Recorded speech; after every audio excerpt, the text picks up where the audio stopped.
DJ Hero, from the people that brought you Guitar Hero, why not give us the experience of being a DJ? What? Yes!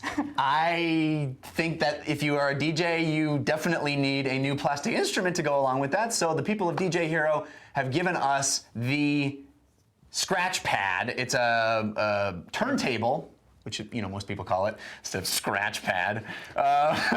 Turntable. It's got sliders. It's actually very well made, in my opinion. Peripheral. Wireless, but also. Which is key, but also configurable right hand, left hand. You can take it apart and rearrange stuff. Feels very sturdy. I really enjoyed the peripheral quite a bit. DJ Hero, it changes up the Guitar Hero formula in a number of ways. Not only are you playing mixes, which means you have two different well-known songs that are mixed together, so the game has a broad base of songs, and some of those songs are reused in different mixes. So it's like 90 some odd songs and 60 mixes. So you'll hear the same songs over and over a little bit, but it's that club music. Dan, DJ Hero.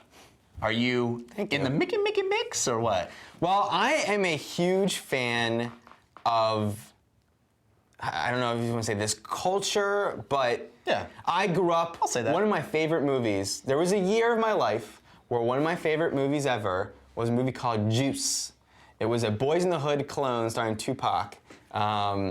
And who, before he was, huge. Like when he was just one buck. Yeah, and I love RJD2 is one of my favorite musicians, and I love this kind of music, possibly more so than a lot of the music that's on the Guitar Hero. The classic rock stuff. Yeah, but I'm not saying these mashups, but just like DJ-ish music, instrumental hip hop. So I was very excited to play this, and I even did a little fake, documentary commercial featuring a DJ, and I was this close to buying an actual turntable when I got to know him. And because you like to collect dust in your house? Exactly.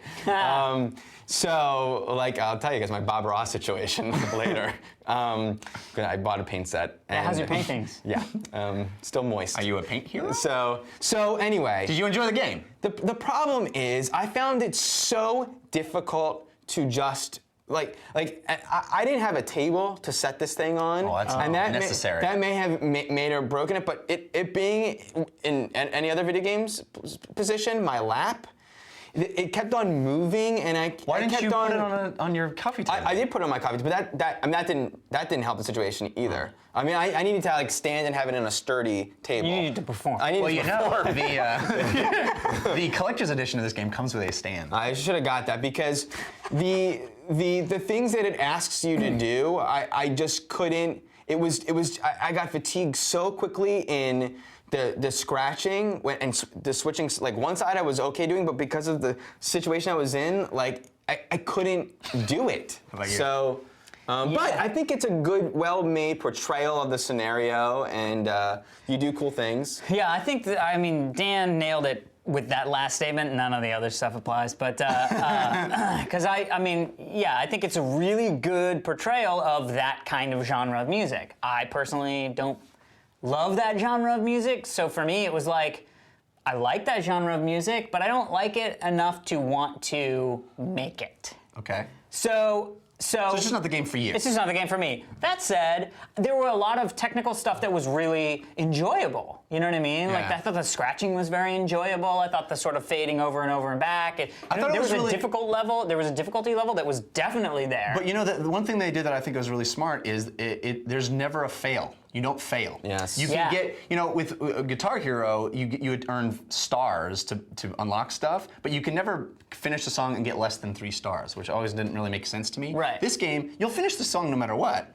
but you may earn 0 stars. Right, exactly. So there was a lot of good in this game, and I think if you have any interest in this sort of genre of the mix club, classic music mixed with a hip-hop beat, then play it. I mean, it's fun, but for me, it wasn't worth the peripheral. One more thing, just because I said a lot of BS in my review there, is that's a damn review. I expected it to be tapping buttons to a beat, like Tap Tap Revolution. I thought it was gonna be like beat tapping. Right. But I think that the joystick, the pad, does it is scratching. It is and but there is turning tapping to the beat as fading well, and all that stuff. A little bit of that. I thought it was gonna be much more of that. So to their credit, I think they really did utilize what is already there. Definitely. I love this game. I love this game. Wow. I love it. It's a joy to me. Maybe it's because I love this kind of music, but I was like bopping I was just having a blast. Clearly, playing the this culture music. has not seeped into you, Yeah. Mr. Boppin'. I was bopping like the kids do. It was. I was bopping and scratching and bopping. It was funky fly. Honestly, great music, doing stuff that is completely different than what you do in Guitar Hero. Now, I have no experience with a turntable, so for me, it basically became just a tap your head and rub your tummy. Yeah. It's just move knobs, right? It has no. It doesn't feel like I'm playing an instrument like it does for guitar or drums in those games. But that's okay. I still had a blast. It feels like you're making music. You are having an effect on the music. When you fade over to the side, like it'll come up and you'll hear the song you know, and he's about to say a bad word, and then it forces you to like fade it out, and it's fun. It's a fun game, and I thought it was so clever. Some of the ways they incorporate the controller and the way they really flipped the Guitar Hero model on its head, and there's just 3 tracks, and the scratching is really fun. I love this game. Cool. And I think it's really fun. Cool, yeah. All right.